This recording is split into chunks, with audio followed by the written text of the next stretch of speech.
오늘 영상에서 말씀드리고 싶은 포인트는 최근에 시장의 걱정에 대해서 한번 이야기를 드릴 겁니다. 특히나 요즘에 여러분들이 걱정하고 있었던 포인트가 최근에 미국 정부에서 돈을 빌려달라고 했던 거 기억이 나실 겁니다. 그러면 지금 미국 정부한테 돈을 빌려줄 때 결국에는 원래 주식한테 들어가야 될 돈이 미국 채권으로 들어가니까 이게 유동성이 축소가 되는 거 아니냐라고 하는 이 걱정이 있었을 거예요. 대표적으로 어떤 예시가 있었냐면 지금까지는 미국 정부한테 돈을 빌려줄 때 영래포장고에서 돈을 빌려줬었습니다. 이 영래포장고라고 하는 건 뭐냐면요. 지금까지 내가 소비할 거 다 소비를 하고 투자할 것도 다 투자를 하고 나서 남는 현금들이 있어요. 그런 현금들을 영래포장고라고 하는 데에다가 맡겨두고 이자를 받고 있었거든요. 그런데 이제는 이 영래포장고에서 돈이 다 쓴 거예요. 그러니까 내 비상금 통장이나 아니면 내가 남아 돌고 있는 이 돈들 있죠. 이 남아 돌고 있는 이 돈들로 미국 정부한테 돈을 빌려줬던 거죠. 그런데 이 돈들이 없어진 거예요. 자, 그러면 이 영래포장고의 특징은 뭐냐면요. 초과된 유동성들을 풀어내는 거예요. 왜 그러냐면 지금까지 여러분들 통장에서 안 쓰고 있었던 돈들이 영래포장고예요. 안 쓰고 있었던 돈들이 영래포장고인데 여기에 있는 돈들이 옛날에는 2조 달러가 있었다면 이 돈들이 지금 다 방출을 했다고요. 자, 그래서 지금 일단 첫 번째로 유동성 공급의 주체였던 이 영래포장고에 있던 돈들은 많이 방출이 되었다. 요 재료가 있고 여기에서 돈을 다 빌려줬으니까 그 다음으로 돈을 빌려줄 주체가 필요한데 그게 바로 지급준비금이라고 있어요. 이 지급준비금은 뭐냐면 여러분들이 일상생활을 하면서 투자나 소비들을 할 거잖아요. 자, 그러면 이 여러분들의 생활비, 이 생활비가 원래 지급 준비금인데 이 소비나 투자를 줄여가지고 미국 정부한테 돈을 빌려줄 수가 있는 거죠. 자, 그래서 여기서 중요한 포인트가 뭐냐면요. 여러분들이 생활비를 줄여서 미국 정부한테 돈을 빌려주다 보니까 어쩌다 보니 특수한 상황이 생길 때 현금이 부족한 거예요. 그래서 이때 일시적으로 튀어오르는 금리가 있는데 그게 바로 소프 금리입니다. 그러니까 이런 거죠. 여러분들이 바라보기에 진짜로 시장에 유동성이 부족하다라고 싶으면 이 소프 금리가 튀어오르거든요. 그러면 이 소프 금리가 튀어오르는 걸 보고 아 진짜로 이거 유동성이 부족한가 아닌가라고 걱정을 할 수가 있는데 지금은 놀랍게도 세금 납부 시즌이에요. 그러니까 이런 거죠. 원래 평상시에 일상생활 하는 데는 전혀 문제가 없었기 때문에 원래는 이 소프 금리가 안정적이었는데 지금은 세금을 납부해야 되는데 이 세금이 목돈이 들어가는 거죠. 그래서 아 지금 당장 현금이 많이 필요해라고 하면서 돈을 빌리려는 수요들이 커졌다 보니까 이렇게 이 서프 금리가 일시적으로 크게 튀어오르는 사건들이 최근에 발생했다는 거예요. 그래서 최근 사람들의 걱정은 뭐냐면 야 영래포장고에 있는 돈들이 바닥이 났어. 지급준비금도 줄어들고 있어. 이거 유동성 부족 신호야. 실제로 이 서프 금리가 상승하고 있잖아. 그러니까 이거는 유동성이 부족하고 앞으로 조정을 줄 거야 라고 지금 유동성 부족을 말하는 사람들이 이런 식의 메커니즘이었다고요. 근데 지금 서프 금리가 상승하는 사실상의 큰 이유들은 사실상 세금 납부 시즌이어가지고 잠깐 금리가 상승하는 게 정설이다 라고 보는 게 맞고요. 만약에 혹여나 이렇게 금리가 상승하는 게 조금 더 많이 튀어올라 버린다 그러면 좀 주의를 할 필요는 있을 것 같아요. 근데 지금은 튀어오른 상태긴 한데 향후에는 감소할 가능성들이 조금 더 높지 않을까 생각을 합니다. 그래서 요약만 해보자면요 이런 겁니다. 지금 투자자들은요 돈 빌리기 어려워가지고 유동성 긴축이 나타나는 거 아닌가 이거에 대해서 걱정을 하고 있고요. 만약에 이 시나리오가 나타난다면요 지금 유동성 장세가 크게 위험해질 수 있어요. 그래서 진짜로 이 유동성 긴축이 나타나는지를 바라봐야 되는데 제가 분석한 결과로는 이 세금 납부 때문에 유동성이 부족했다라고 바라보는 게 지금까지 흐름이었습니다. 왜냐하면 만약에 정말로 돈을 빌리기가 어려웠으면요 스탠딩 레포라고 하는 게 있거든요. 그러니까 내가 돈이 부족하면 내 담보 자산을 줄 테니까 중앙은행 돈 좀 빌려줘라고 해서 중앙은행한테 가가지고 요청을 할 수가 있어요. 그걸 스탠딩 레포라고 하는데 이 스탠딩 레포의 사용액이 크게 증가하지가 않았습니다. 그래서 지금 여기에 있는 이 소프 금리의 상승은요. 뭐 기업들이 막 돈이 엄청 급해가지고 돈을 빌린다 이런 개념들보다는 그냥 민간에서 지금 세금 납부 시즌이어가지고 잠시 돈이 필요해가지고 이런 거 아닐까라고 추론을 해볼 수가 있는 거죠. 그리고 무엇보다 중요한 포인트가 지금 9월 15일 날 기준으로 TGA 잔고가 목표치에 도달했습니다. 원래는 9월달 말까지 이 8,500억 달러를 채우는 게 목표였거든요. 근데 이거 가장 최신 자료를 가지고 왔는데 9월 15일 날을 기점으로 지금 8,500억 달러를 채웠어요. 이건 뭐냐면 미국 정부 통장이라고 보시면 돼요.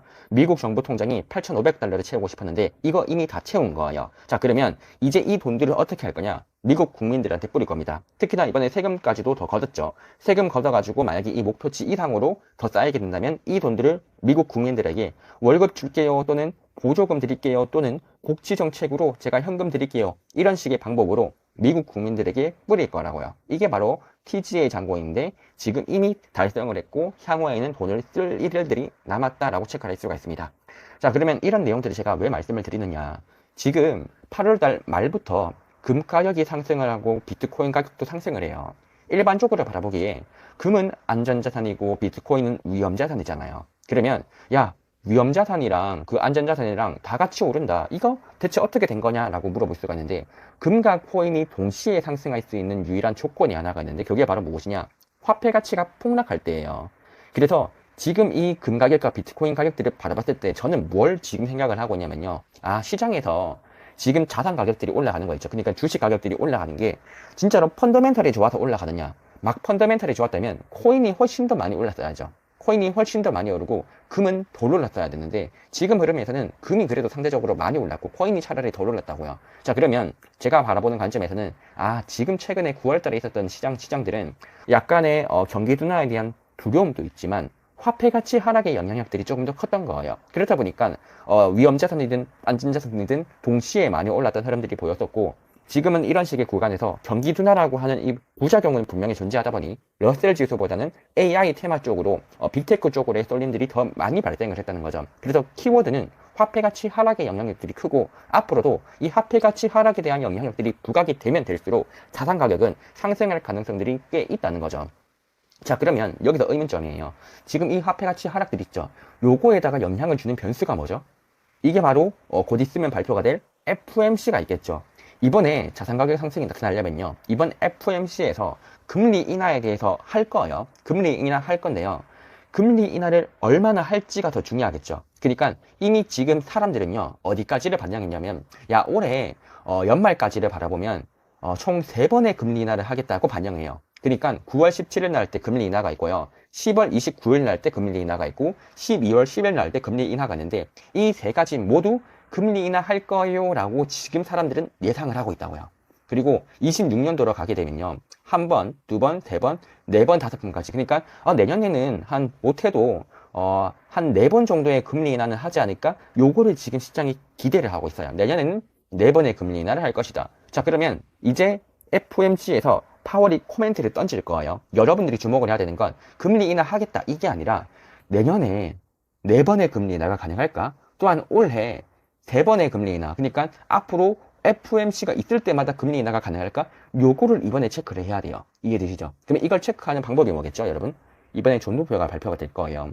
점도표가 발표가 될 건데, 다수의 사람들이 야, 올해 무슨 3번의 금리 인하가 있어요, 말도 안 된다, 올해는 2번이 끝이다, 이런 식의 코멘트가 나오면요, 악재겠죠. 근데 봐요, 지금 시장은 내년에 FOMC가 있을 때마다 금리 인하가 하겠대요. 근데 이번에 점도표에서 야, 금리 인하는 한 6개월에 한 번만 해야 돼, 이런 식으로 점도표를 높게 찍을 수가 있다고요. 뭐 예를 들어서 점도표가 한 3.5에서 3.25, 요 사이에서 점도표가 찍혀버리는 거예요. 이제 내년까지의 전망치가. 그러면 여기까지 찍혀버리면 시장 입장에서는 야, 우리는 못해도 내년까지 한 3%의 기준금리 인하까지는 예상을 했는데 지금 연준 의원들이 3.5% 이렇게 예상을 하고 있다? 그러면 시장의 기대치에는 부합하지 못하는 거잖아요. 시장의 기대치에는 부합하지 못하면 그때는 증시가 조정을 줄 수가 있고, 만약에 증시가 더 상승을 하려면 어떻게 돼야 되느냐, 지금 국면에서 올해 3번의 금리 인하는 고정이고요, 내년에 금리를 한 2%까지 내리겠다, 그러면 증시는 폭등하겠죠. 요 관점에서 시장을 바라봐야 되는 거예요. 그래서 연준의 멘트에서요, 경기가 아주 박살날 것 같다, 경기가 둔화가 될 것 같다, 이런 걱정들이 코멘트가 나오면 야, 경기가 둔화될 것 같으면 내년에 금리를 2%까지 내려야지, 이런 식의 기대가 형성될 수 있잖아요. 그러면 증시는 상승을 하는 거고, 그 타이밍 때 올라가는 자산들이 뭐다?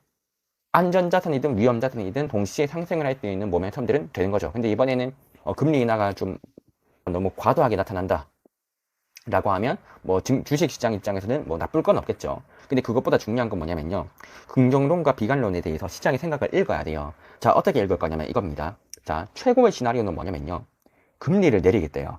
금리를 내리겠다라고 하니까 단기금리와 장기금리가 동시에 하락하는 거예요. 그러니까 이건 이거죠. 앞으로 기준금리를 많이 내리겠다라고 하면요, 채권금리 자체가 동시에 하락하는 게 전통적인 시나리오예요. 교과서적인 정답이었다고요. 이렇게 우리가 은행 예금 이자 같은 것들이 낮아진다라고 생각을 하시면 돼요. 자, 그러면 채권금리가 낮아지게 되면서 달러가 약세가 되고 주식시장이 강세가 될 수가 있거든요. 요 시나리오가 보인다. 그러면 이거는 나쁘지 않아요. 좋은 시나리오예요. 그러니까 미국에 있는 금리가 낮아지고요, 위험자산의 선호가 강해지니까 달러가 약세가 되고, 또 주식시장은 위험자산 선호가 강해지니까 주식으로 쏠림이 강해진다. 그러면 증시 오를 수 있죠. 근데 비조정장의 시나리오는 뭐냐면요, 금리를 내리겠다고 하잖아요. 이거는요, 단기 금리에는 영향을 미칠 수가 있어요. 그러니까 이런 거죠. 지금 금리를 내린다라고 했을 때 뭐 3개월물, 6개월물 금리 이런 것들을 영향을 받을 수가 있는데요. 문제는 단기 금리는 하락을 하겠지만 장기 금리가 상승할 수가 있어요. 그러니까 이런 겁니다. 지금 당장 금리를 1%까지 내린다고 해볼게요. 금리를 1%까지 내린 결과 미래에는 갑자기 물가가 너무 폭등할 것 같은 거예요. 왜냐? 너무나도 금리를 많이 내리니까 경기가 너무 좋아져서 과열이 생기는 거죠. 그렇게 되면 물가가 크게 올라갈 수가 있다는 거예요. 그러면 이렇게 된다면 물가가 오를 거라고 걱정을 하면 장기 금리가 상승할 수 있겠죠. 그러면 시장에서는 지금 당장도 중요하지만요, 미래의 물가가 많이 올라서 금리가 오를 거라고 생각한다면 어떤 식의 흐름들이 나타나느냐, 단기적으로는 야, 호재다라고 하면서 증시가 상승해요. 근데 상승을 하다가 야, 미래에는 금리가 오를 것 같다고? 그러면 이거 별론데 라고 하면서 조정을 줄 수가 있다고요. 그래서 이번에 제가 FOMC를 바라볼 때 중요하게 보는 포인트는 뭐냐면 단기금리와 장기금리의 움직임들 조금 더 중요하게 볼 것 같아요. 만약에 장기금리의 상승이 보이잖아요. 그러면 주식시장 입장에서 유리하다고 보기에는 어려워요. 만약 제가 보기에 장기금리의 상승이 보인다. 그러면 우리가 자연스럽게 대비해야 될 게 고금리 악재 대비해야 되고요, 고물가 악재도 대비해야 돼요. 그럼 요거 대비할 수 있는 재료가 뭐가 있죠? 빅테크 같은 기업들밖에 사실상 없어요. 여기에서도 밸류가 싼 게 있고 비싼 게 있어요. 제가 멤버십 게시글들에다가는 제가 최근에 있었던 퍼 같은 것들도 올려드렸었거든요. 뭐 제가 대표적으로 많이 가지고 있는 게 뭐 구글이다라고 하면 구글의 퍼나 이런 것들 다 알려드렸었어요. 이런 것들까지. 지금 바라볼 때 퍼가 낮은 게 있고요, PER이 또 비싼 게 있습니다. 그런 것들을 구별해가지고 여러분들이 조금 분석을 해야 될 것 같아요. 자, 그러면 여러분들이 이런 개념들을 안다라고 한다면 장기금리가 올라가네? 아, 그러면 약간은 러셀 지수의 비중들은 축소를 하고 빅테크 쪽으로 조금 더 늘릴까? 또는 내가 주식의 비중들이 너무 많았다면 지금 조정장이 될 수도 있으니까 약간은 주의를 해볼까? 이런 식의 관점들을 가지는 게 좋을 거고, 만약에 단기금리와 장기금리가 둘 다 하락을 하는 시나리오가 나타난다. 그러면 조금 더 주식을 홀딩할 수 있는 환경들은 될 겁니다.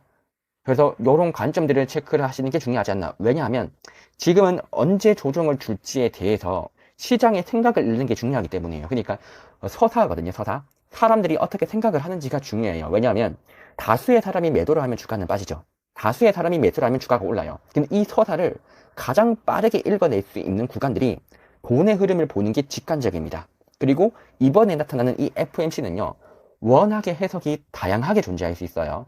좋게 해석할 수도 있고 나쁘게 해석할 수도 있기 때문에 이 지표 자체를 우리가 해석하기보다는 이런 멘트들을 듣고 투자자들이 어떻게 생각하는지를 보는 게 중요하고, 그 보는 흐름들이 여기에서 있다라고 체크를 하시면 됩니다. 그래서 요거를 여러분들이 기억을 하시고 나서 향후에 제가 올리는 멤버십 코멘트 같은 것들을 바라보시면 내용 이해하기가 쉬울 거거든요. 그리고 여러분들이 뭐 궁금해하고 계셨던 뭐 TGA 잔고나 아니면 소프금리 이런 것들에 대해서는 TGA 잔고는 이미 다 채워졌기 때문에 이제 걱정 안 해도 되고요. 소프금리가 상승하는 것들은 이게 유동성 발작이라고 보기에는 약간 어려운 게 스탠딩 레포의 사용액이 증가한 거 아니죠. 그리고 지금은 세금 납부 시즌이죠. 이런 시기에는 시계열적으로 급등하는 경향들도 있었기 때문에 이 소프금리는 조금 더 지켜봐야 될 것 같아요. 근데 만약에 소프금리가 정말로 예상보다 계속 높은 수준을 유지를 한다? 그러면 주의를 해야 되는 게 맞습니다. 그래서 요거 튀어 올랐으니까 주의를 하는 게 어떨까요? 라고 의심을 하는 것 자체는 매우 현명하다라고 생각을 하고요. 개인적으로 여기 있는 이 미국의 지급준비금 있죠. 이 지급준비금이 지금 3조 1천억 달러 정도가 되었거든요. 요게 3조 달러 미만으로 내려오면 유동성 부족 시그널들이 나타날 수가 있습니다. 그래서 지급준비금이 여기서 제가 보기에는 더 떨어질 것 같지는 않은데, 지급준비금이 막 3조 달러 미만으로 떨어진다. 그러면 소프금리가 올라가면서 유동성 위기들 대응할 필요는 있어 보여요. 그래서 요런 관점들은 제가 조금씩 더 측정을 할 건데, 요런 유동성 시그널들이 보이잖아요. 그러면 어디서 반응을 하냐면 금과 코인 쪽에서 반응할 거예요. 그리고 채권 금리 쪽에서 반응합니다. 그런 돈의 흐름들을 통해 가지고 남들보다 조금 더 빨리 파악하는 게 좋지 않을까 생각을 합니다. 이상으로 오늘 영상은 여기서 마치도록 하고 제가 정보들 업데이트가 되는 대로 저의 해석들 바로 올려드리도록 하겠습니다.